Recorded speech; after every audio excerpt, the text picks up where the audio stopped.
hatırladır mənə iki daşın arasında. Axı xatirələr ölümcül zəhər işkəndir boğazımda. Bilmirəm varam yoxam, hardayam sənin ömrünün arasında. Daha silahsızam, sevgidə inanmasalar üstümü arasınlar. Açılır pəncərələr divara, bu şəhərə sarılarla hörülür. Ürəyimə qandallar vurulur, bütün bədənim əzablarla bürünür. Yalnızlığa bulaşıb üst başım, baxıram asarlardan sürünür. Bircə dəniz var, bir iki ovuc, o da lap uzaqlardan görünür.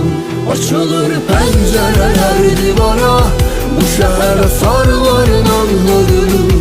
Ürəyimə qandallar vurulur, bütün bədənim əzablarla bürünür.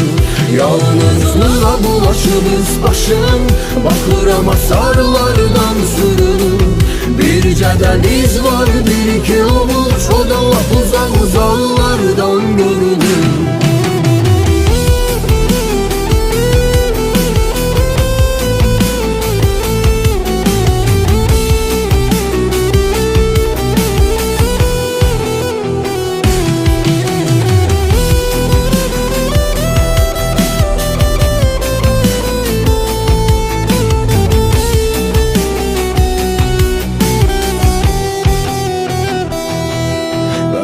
Sevgili yeniden başla da bir de yadını değişer.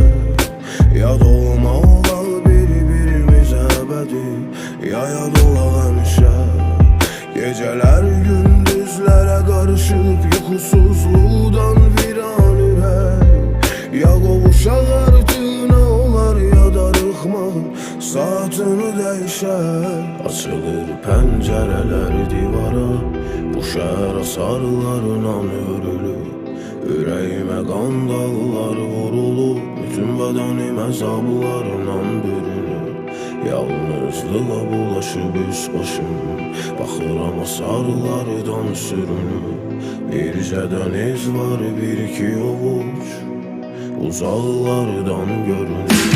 Açılır pəncərələr divara, bu şəhərə sarılarla hörülür. Ürəyimə qandallar vurulur, bütün bədənim əzablarla bürünür.